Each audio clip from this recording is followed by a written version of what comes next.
Real estate ಉದ್ಯಮಿ CJ Roy ಆತ್ಮಹತ್ಯೆ ಕೇಸ್ಗೆ ಸಂಬಂಧಪಟ್ಟಂತೆ ಈಗ ಅವರು ಸಲ್ಲಿಕೆ ಮಾಡಿದಂತಹ ಜೊತೆಗೆ ವಾಪಸ್ ಪಡೆದಂತಹ ರಿಟ್ ಅರ್ಜಿ ಕುರಿತಾಗಿ ಈಗ ಚರ್ಚೆ ಶುರುವಾಗಿದೆ. ಆದಾಯ ತೆರಿಗೆ ಇಲಾಖೆಯ ಶೋಧನೆಯನ್ನ ಸಿಜೆ ರಾಯ್ ಪ್ರಶ್ನೆ ಮಾಡಿದ್ರು. 8 ಕಂಪನಿಗಳ ಪರವಾಗಿ ಹೈಕೋರ್ಟ್ಗೆ ಅವರು ರಿಟ್ ಅರ್ಜಿಯನ್ನ ಸಲ್ಲಿಸಿದ್ರು. ಕೊಚ್ಚಿನ್ನ ಐಟಿ ಇಲಾಖೆ ನವೆಂಬರ್ 27ಕ್ಕೆ ಆದೇಶವನ್ನು ನೀಡುತ್ತೆ. ಶೋಧ ಕಾರ್ಯಾಚರಣೆ ನಡೆಸಬೇಕು ಅಂತ ಹೇಳಿ ಡಿಸೆಂಬರ್ 3ಕ್ಕೆ ಐಟಿ ನಡೆಯನ್ನ ಅಂದರೆ ಈ ಒಂದು ತಪಾಸಣೆಯನ್ನ ಶೋಧನೆಯನ್ನ ಅವರು ಪ್ರಶ್ನಿಸಿದರು. ಕಳೆದ ಡಿಸೆಂಬರ್ 16ಕ್ಕೆ ಅವರು ಹೈಕೋರ್ಟ್ಗೆ ರಿಟ್ ಅರ್ಜಿಯನ್ನು ಸಲ್ಲಿಕೆ ಮಾಡ್ತಾರೆ. ಡಿಸೆಂಬರ್ 18ರಂದು ಅವರೇ ಸಲ್ಲಿಸಿದಂಥ ರಿಟ್ ಅರ್ಜಿಯನ್ನು ಅವರು ವಾಪಸ್ ಪಡಿತಾರೆ. ಐಟಿಯ ಶೋಧನೆ ಜೊತೆಗೆ ಪಂಚನಾಮೆ ಕಾನೂನು ಬಾಹಿರ ಅಂತ ಹೇಳಿ ರಿಟ್ ಅಪ್ಲಿಕೇಶನನ್ನು ಅವರು ಸಲ್ಲಿಕೆ ಮಾಡಿದರು. ಆದರೆ ರಿಟ್ ಅರ್ಜಿ ಸಲ್ಲಿಸಿದಂಥ 2 ದಿನದಲ್ಲಿ ಆ ಅರ್ಜಿಯನ್ನು ಖುದ್ದಾಗಿ ಸಿಜೆ ರಾಯ್ ವಾಪಸ್ ಪಡೆದಿದ್ರು. ಸೊ ಈಗ ಈ ನಡೆ ಹಲವು ಅನುಮಾನಕ್ಕೆ ಎಡೆಮಾಡಿಕೊಟ್ಟಿದೆ.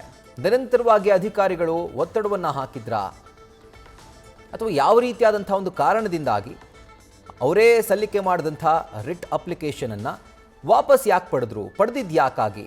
ಸೊ ಎಲ್ಲ ಪ್ರಶ್ನೆಗಳು ಈಗ ಪ್ರಶ್ನೆಗಳಾಗಿ ಉಳಿದಿದೆ.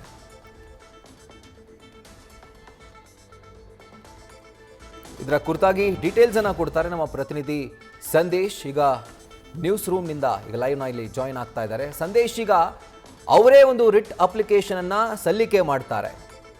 ಐಟಿ ಅಧಿಕಾರಿಗಳು ನಡೆಸ್ತಾ ಇರುವಂತಹ ಶೋಧ ಕಾರ್ಯಾಚರಣೆ ಜೊತೆಗೆ ಪಂಚನಾಮೆ ಎಲ್ಲವೂ ಕೂಡ ಕಾನೂನು ಬಾಹಿರ ಅಂತ ಹೇಳಿ, ಬಟ್ ಸಲ್ಲಿಕೆ ಆದಂಥ 2 ದಿನಕ್ಕೆ ಇದನ್ನು ವಾಪಸ್ ಪಡಿತಾರೆ. ಸೊ ಈಗ ಈ ಒಂದು ರಿಟ್ ಅಪ್ಲಿಕೇಶನನ್ನು ಸಲ್ಲಿಸೋದು ವಾಪಸ್ ಪಡೆದಿರೋದು ಎಲ್ಲೋ ಒಂದು ಕಡೆ ದೊಡ್ಡ ಸಂಶಯಕ್ಕೆ ಎಡೆಮಾಡಿ ಕೊಡ್ತಾ ಇದೆಯಲ್ವಾ?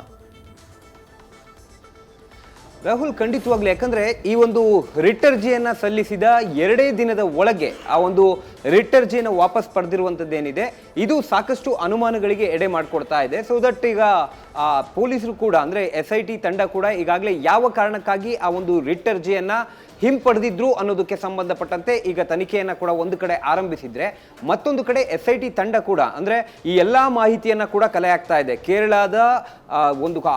ಕೇರಳದ ಹೈಕೋರ್ಟ್ ನಲ್ಲಿ ಸಲ್ಲಿಸಿದಂತಹ ಈ ಒಂದು ರಿಟ್ ಅರ್ಜಿ ಏನಿದೆ, ಈ ರಿಟ್ ಅರ್ಜಿಯನ್ನ ಇವರು ಯಾವ ಕಾರಣಕ್ಕಾಗಿ ಸಲ್ಲಿಸಿದ್ರು, ಜೊತೆಗೆ ಇಲ್ಲಿ ಪ್ರಮುಖವಾಗಿರುವಂತದ್ದು ನವೆಂಬರ್ 27ನೇ ತಾರೀಕು ಜೊತೆಗೆ ಡಿಸೆಂಬರ್ 3ನೇ ತಾರೀಕು ಐಟಿ ಇಲಾಖೆ ತೆಗೆದುಕೊಂಡಂತಹ ಒಂದು ಕ್ರಮಗಳ ಕುರಿತಂತೆ ಅಂದ್ರೆ ನವೆಂಬರ್ 27ನೇ ತಾರೀಕು ಸರ್ಚ್ ವಾರೆಂಟ್ ಅನ್ನ ಪಡೆದಿದ್ರು.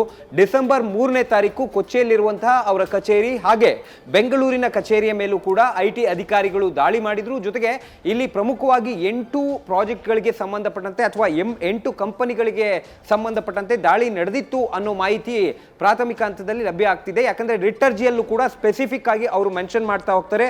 ಅವ್ರಿಗೆ ಸಂಬಂಧಪಟ್ಟಂತ ಕಾನ್ಫಿಡೆಂಟ್ ಪ್ರಾಜೆಕ್ಟ್ಸ್, ಕಾನ್ಫಿಡೆಂಟ್ ಏರ್ಲೈನ್ ಸೇರಿದಂತೆ 8 ಕಂಪನಿಗಳ ಪರವಾಗಿ ಆ ಒಂದು ರಿಟ್ ಅರ್ಜಿಯನ್ನ ಸಲ್ಲಿಕೆ ಮಾಡಿರ್ತಾರೆ. ಆದರೆ ಆ ರಿಟ್ ಅರ್ಜಿಯನ್ನ ಸಲ್ಲಿಕೆ ಮಾಡಿ 2 ದಿನದ ಒಳಗೆ, ಯಾಕಂದ್ರೆ ಇಲ್ಲಿ ಪ್ರಮುಖವಾಗಿರುವಂತದ್ದು 16ನೇ ತಾರೀಕು ಈ ಒಂದು ರಿಟ್ ಅರ್ಜಿಯನ್ನ ಸಲ್ಲಿಸ್ತಾರೆ, 18ನೇ ತಾರೀಕು ಅದನ್ನ ವಾಪಸ್ ಪಡಿತಾರೆ. ಅಂದ್ರೆ ಯಾವ ಕಾರಣಕ್ಕಾಗಿ ಆ ಒಂದು ರಿಟ್ ಅರ್ಜಿಯನ್ನ ಸಲ್ಲಿಕೆ ಮಾಡಿದ್ರು, ಅದಾದ ನಂತರ ಯಾವ ಕಾರಣಕ್ಕಾಗಿ ಹಿಂಪಡೆದ್ರು, ಇದು ಈಗ ಪ್ರಮುಖವಾಗಿ SIT ಅಧಿಕಾರಿಗಳಿಗೆ ಕಾಡ್ತಿರುವಂತ ಪ್ರಶ್ನೆ. ಹಾಗಾಗಿ ಈಗ ಅದಕ್ಕೆ ಸಂಬಂಧಪಟ್ಟಂತೆ ಸಿಜೆ ರಾಯ್ ಅವರ ತಮ್ಮ ಬಾಬು ಸಿಜೆ ಅವರನ್ನ ಕೂಡ ಎನ್ಕ್ವೈರಿ ಮಾಡಿ ಅವರ ಮುಖಾಂತರವಾಗಿ ಮಾಹಿತಿಯನ್ನು ಪಡೆಯೋದಕ್ಕೆ ಒಂದು ಕಡೆ SIT ತಂಡ ಕೂಡ ಈಗಾಗಲೇ ಸಿದ್ಧತೆಯನ್ನು ನಡೆಸಿದ್ರೆ, ಮತ್ತೊಂದು ಕಡೆ ಐಟಿ ಇಲಾಖೆ ಇದನ್ನ ವೆಕೆಟ್ ಮಾಡಿಸ್ತು ಅನ್ನೋ ಒಂದು ಮಾಹಿತಿ ಕೂಡ ಇರೋದ್ರಿಂದ ಇಲ್ಲಿ ಐಟಿ ಇಲಾಖೆಯಿಂದನೂ ಕೂಡ ಮಾಹಿತಿಯನ್ನು ಪಡಿಬೇಕಾಗುತ್ತೆ. ಹಾಗಾಗಿ ಐಟಿ ಇಲಾಖೆ ಹಾಗೆ ಸಿಜೆ ರಾಯ್ ತಮ್ಮ ಬಾಬು ಸಿಜೆ ಅವರಿಂದನೂ ಕೂಡ ಮಾಹಿತಿಯನ್ನು ಪಡೆಯೋದಕ್ಕೆ ಈಗ SIT ಅಧಿಕಾರಿಗಳು ಮುಂದಾಗಿದ್ದಾರೆ. Rahul, right Sandesh, thank you ಡೀಟೇಲ್ಸ್ಗೆ.